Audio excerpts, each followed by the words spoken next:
شلونك أني؟ شلون الصحة؟ أخبارك؟ اليوم حابين نسوي وياك لقاء قصير لكل مشاهدينا على برامجنا اللي هي التيك توك وكذلك اليوتيوب والفيسبوك. تفضل هنا بالبداية عرف المشاهدين على حضرتك. أنا زيد من الموصل، أشتغل بهاي المهنة صار لي من 2017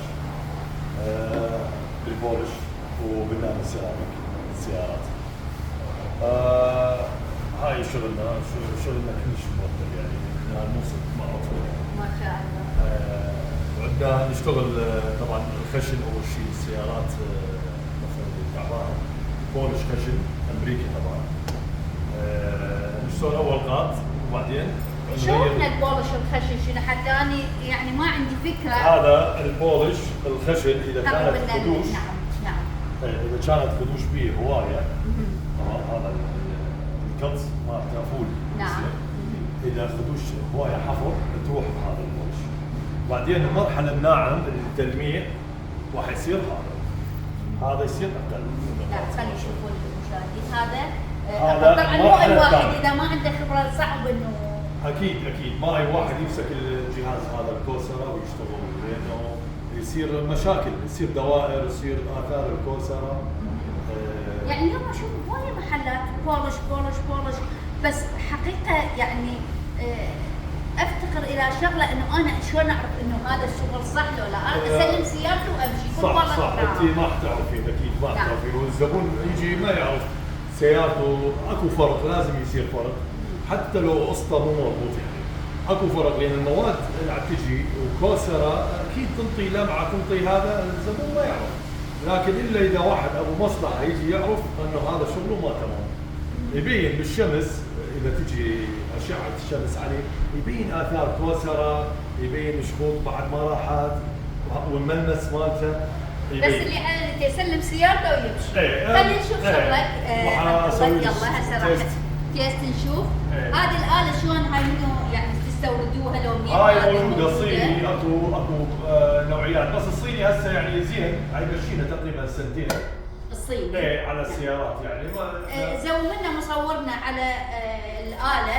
اكو آلات مختلفة يعني بعملها لو هي كلها نفس اكو منها هسه هذه تفتح هيك دائري واكو هزاز دائري وهزاز. خلينا نشوف هاي الدائري الهزاز ما عندنا احنا بس مجرد يعني الوسطى هيك تسوي.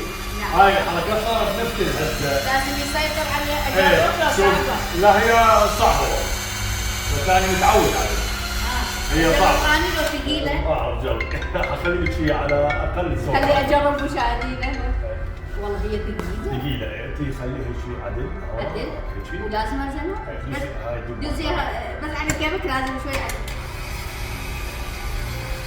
حبايب تشوفوني؟ ثقيلة هي والله ثقيلة وصعبة الشغلة. يعني انا ما احس هذا شغل للمرأة. لا صعبة والله اعصاب تعب. والله يعني تخيلي انا اشتغل 4 ساعات بالسيارة الواحدة. نعم. يعني اعصاب تروح ما يضل اعصاب. بس ظل نشتغل. يعني اذا المهنة مهنة رجال تحديدا. والله هي بالخارج موجود يشتغلون نساء اكثر. بالخارج يشتغلون نساء انا شايف يعني حتى. نعم. وهذا شنو الجهاز؟ هاي الاسفنجات انواع. هاي ناعم وهاي خشن. مثلا الخشن هذا ويا هاي. نعم. والناعم ويا هذا. تمام. اذا هذه الامور شلون دخلت دورات؟ من اللي طور لك هذه؟ والله انا دخلت دوره تركيا على مود اخذت وكاله مال نادي السيراميك. كان عنده مسوين جماعه يعني مثل الجروب. نعم. على مود يحمون الوكالات. نعم. نعم. احكي لنا عن هذه الدوره. رحت والله على الدوره اعطوني هيك قطعه هيك صغيره واختبروني بالبولش. نعم. راسا نجحت يعني انا قديما اعرف هاي. ما شاء الله. وبالموصل منو علمك؟ منو شجعك؟ بالموصل انا ما اشتغلت كلها هنا تقريبا من 2013 انا اشتغل. بس بالموصل كنت اشتغل هوايه فقط. هوايتي انا اشتغل بالسياره مالتي اشتري سياره وابيع سياره واشتغل. صارت خبره كلش قويه لانه مركز سيارتي وما اخاف يعني اشتغل. تمام. صادف انه صار عندك خلل بسياره معينه مثلا انت ولا تشتغل بعمل. والله اكيد لازم بالبدايه لازم تصير اخطاء، مثلا قطع البلاستيك مثلا الدعاميات شوفنا اياها لازم ما نشتغل بيها، صورنا وياه حتى نشوف. ما نشتغل بيها سريع. يعني شوف هسه هذه رايحه اللمعه، شوفي هاي اللمعه وهاي اللمعه. نعم. هاي بلادي الاصليه لو انت سويتها هذه. لا هسه هاي انا مسوي. هذه انت هاي أنا مسويتها مسوي. وهذه شوفي اللمعه طافيه ماكو اي لمعه، شوفي ايدي. تمام. شوفي هنا اكو لمعه. اشوف اكو لمعه. فالبلاستيك لازم واحد يشتغل ببطء. نعم. بسرعه بطيئه. نعم.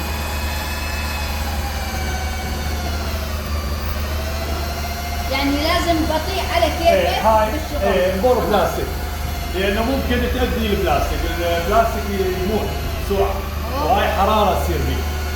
شوفوا يعني حبايبي اللي ما عنده خبره يمكن يأذي السياره وهو ما يحس، فلذلك لازم احنا دائما تكون عندنا الخبره بالعمل والامانه ايضا بالعمل يا عبد الله.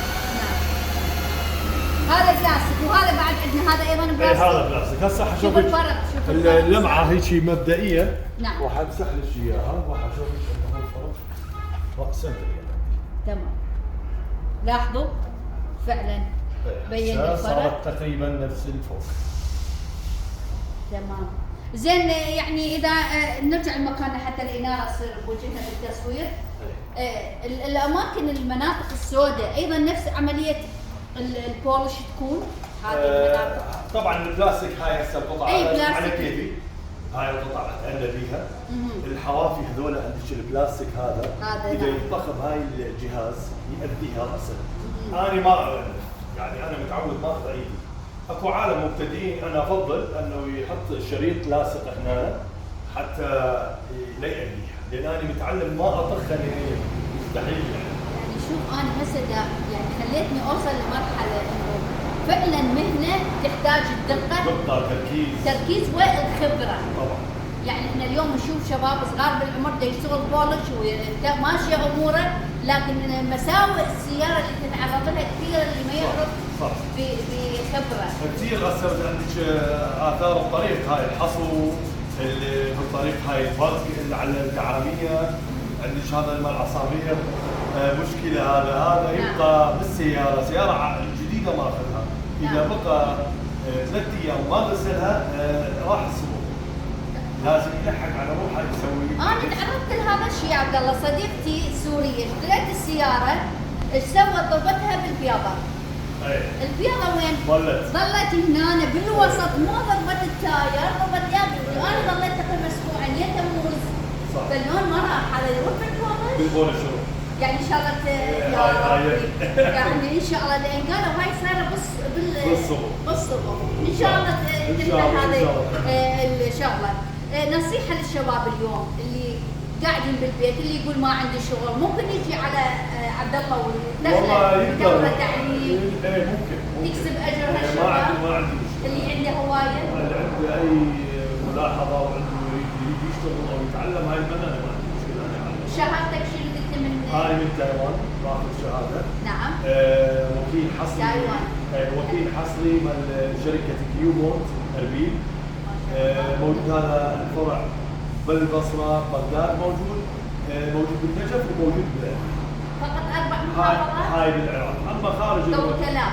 كوكلاء، اما خارج العراق موجود في تركيا وكندا وامريكا، موجود هوايه حتى باليابان موجود. 100 دوله حول العالم. ما شاء الله. زين حابه اسمع منك يا عبد الله طموحك، يعني كل انسان في مجال عمله ومهنته اكيد في باله احلام، في باله راسم احلامك بسيطه. المشاهد حاب يسمع احلامك وانت بهالخبره ما شاء الله.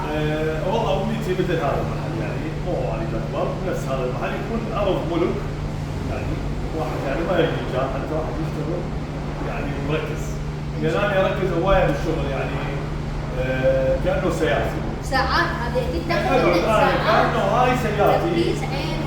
واظل اشتغلها، ما اعبر قطعه اذا ما اشوفها تمام وضوع عليها زين يلا. يعني هذه امانه كبيره وسمعه عمل اكيد. اكيد اتمنى لك بالتوفيق ان شاء الله، اشوفك باكبر سنتر، واكيد سيارتي راح اجيبهم ونسوي هذه المنطقه ان شاء الله. سعيده بهذا اللقاء. تحياتي تحياتي. اذا احبتي المشاهدين، هذا اللقاء واكيد برنامجي فيس تو فيس من بودكاست كان مع الشاب المصلاوي البطل العزيز اكيد